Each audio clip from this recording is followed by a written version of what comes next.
வண்டியை சீஸ் பண்ணுறாங்க. வண்டியை சீஸ் பண்ணதுக்கப்புறம் என்ன பண்ணணும் அப்படின்னா, ஃபைனான்ஸ் கம்பெனிக்கார வண்டி எடுத்துகிட்டு போயிடுவான். எடுத்துகிட்டு போய்ட்டு உங்களை கண்டுக்கவே மாட்டான். அவன் என்ன பண்ணுவான், அந்த வண்டியை சைலண்ட்டாக காது வச்ச மாதிரி நல்ல ரேட்டுக்கு விற்றுருவான். அவன் நீங்கள் கட்டின இஎம்ஐ ப்ளஸ் ஃபைனான்ஸ் கம்பெனியில் அந்த வண்டியை எடுத்து அதை விற்ற காசு பார்த்தீங்கன்னா, உங்களுடைய நீங்கள் வாங்கின லோனுக்கு 90% லோன் அங்கே அடையப்பட்டிருப்போம். ஆனால் அவனுக்கு அதில் திருப்தி அடைய மாட்டாங்க. மீதி 10% இதில் அதுக்கு டிஃபால்ட் இன்ட்ரெஸ்ட்னு போடுவாங்க. ஒரு நாளைக்கு வட்டி, ஒரு நாளைக்கு 4% வட்டின்னு போட்டு லோட் பண்ணுவாங்க. போட்டு கணக்கு போட்டு அப்படி இப்படி எல்லா கணக்கும் கம்ப்யூட்டர் தான் தட்டினா வருமே. அதான் கம்ப்யூட்டர் டிசைன் தானே, கம்ப்யூட்டர் டிசைன்ஸ் தட்டினா அது பாட்டி இன்ட்ரெஸ்ட் வந்துடும், சார்ஜ் வந்துடும். அந்த சார்ஜுக்கு கிட்டத்தட்ட ஒரு வழக்கில் நடக்குது. அதையும் உதாரணமாக சொல்கிறேன். கிட்டத்தட்ட என்ன பண்ணுவாங்க, இந்த டிஃபரன்ஸ் அமௌண்ட்டுக்கு இவ்வளோ பணம் அவன் வண்டி வாகனத்தை விற்கின்ற பணம் என்பது அவன் ஃபிக்ஸ் பண்ணுறது தான். ஆக்சுவலாக கூட்ஸ் ஆக்ட் படி பார்த்தீங்கன்னா, ஒரு வாகனத்தை விற்கும்போது சீஸ் பண்ண வெஹிக்கிளே விற்கும்போது ப்ரையர் நோட்டீஸ் கொடுக்கணும். 30 days முன்னாடி அந்த ப்ராப்பர்ட்டி இவ்வளோ தான் வேல்யூ போகுது, அந்த வெஹிக்கிள் இவ்வளோ தான் வேல்யூ போகுது, நான் இத்தனை நாளில் உனக்கு டைம் கொடுக்குறேன், இத்தனை நாளில் இந்த பணத்துக்கு நான் அதை விற்றுருவேன், ஆஃபர் வந்துச்சு, இதோட மார்க்கெட் வேல்யூ இவ்வளோ தான், அதுக்கு விற்றுருவேன்னு நோட்டீஸ் கொடுக்கணும். இது கூட்ஸ் ஆக்ட். ஆனால் இதை யாரும் கொடுக்குறதில்ல. ஹையர் பர்ச்சேஸ் கம்பெனிகள் நிறைய பேருக்கு இது தெரிவதும் இல்லை. இப்போ என்ன பண்ணுறாரு, இவர் அந்த வண்டியை வந்தலைக்கு விற்றுட்டு டிஃபரன்ஸ் அமௌண்ட்டுக்கு 2 லட்சத்துக்கு 25 லட்சத்துக்கு ஆர்பிட்ரேஷன் போடுறாங்க. பொதுமக்கள் நம்மளுக்கு தான் ஆர்பிட்ரேஷன் என்னன்னு தெரியாது.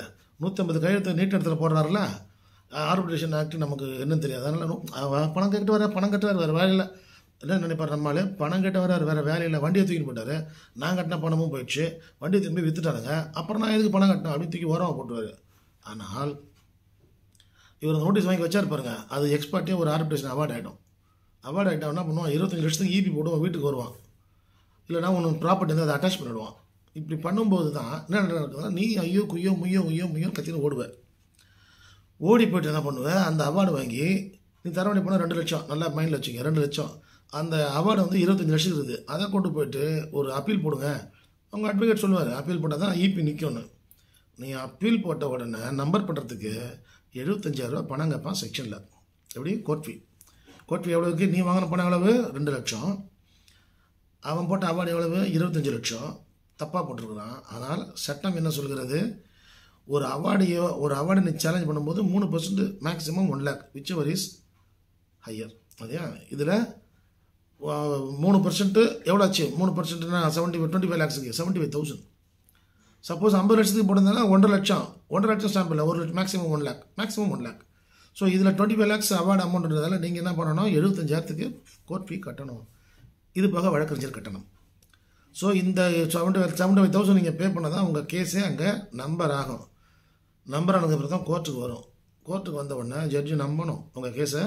ஜட்ஜு என்ன சொல்லணும், ஆமாம் இதெல்லாம் சொல்லியிருக்கு அப்படின்னோடனே என்னென்ன கிரவுண்ட்ஸ்லாம் அவங்க டிஃபென்ஸ் எடுத்துருக்காங்க, உங்கள் அட்வொகேட் அதெல்லாம் சொல்லணும். சொன்னால் மட்டும்தான் நீதிமன்றம் இதை நிறுத்தி வைக்கும். இப்போ ஃபார் எக்ஸாம்பிள் பார்த்தீங்கன்னா, நீ 2 லட்சம் அப்படி காட்ட 2 லட்சம் தான் நான் தரணும்னு சொல்லி நீங்கள் கணக்கோடு நீதிமன்றத்தில் நிரூபிச்சிங்கன்னா, அந்த 2 லட்சத்தை நீ டெபாசிட் வை அப்படின்னு சொல்லிட்டு உனக்கு ஸ்டே கொடுத்து அதை ஸ்டாப் பண்ணணும். ஸோ இப்படித்தான் ஓடும்.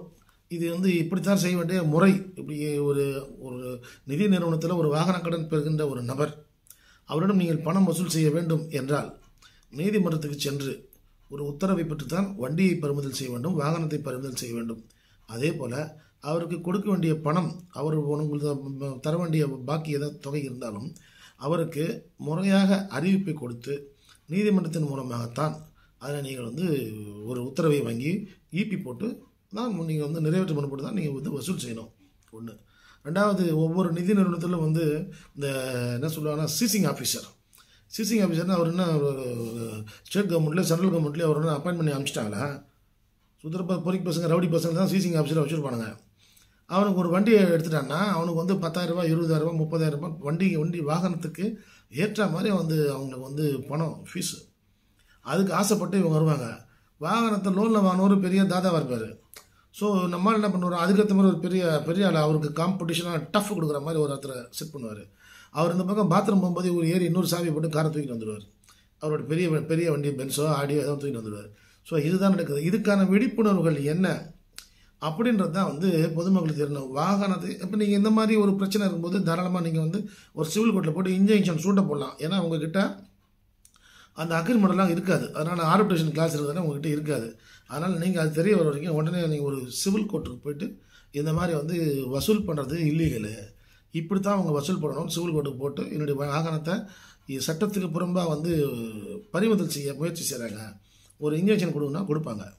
அப்போ அந்த வாகனத்துக்கான ஆவணங்களோ அந்த வாகன தொகைக்கான ஈடு என்ன நீங்கள் நீதிமன்றத்தில் கேட்பாங்க. கேட்டால் அது கொடுக்கணும். கொடுத்தீங்கன்னா தாராளமாக அவர்கள் அவ்வாறு செய்யக்கூடாது என்பதை தடுப்பார்கள். இதில் இன்னொன்று என்னன்னா, நீங்கள் இந்த மாதிரி வந்து ஒரு சேலஞ்ச் பண்ணுறீங்க ஒரு மேட்டர்னாலே ஃபைனான்ஸ் கம்பெனி கிட்ட வந்துடுவோம் பேசுறதுக்கு. பேசி எனக்கு இதுக்கு ஃபைனான்ஸ் கம்பெனி அசிங்கம் கோர்ட் வரைக்கும் போனால் அடுத்தது வந்து செட்டில் ஆகாது, எல்லோரும் இப்படி போய்டுவான்னு சொல்லிட்டு உடனே உங்கள்கிட்ட வந்து உட்காந்து பேசி செட்டில் பண்ணி அந்த மேட்டரை முடிச்சுடுவாங்க.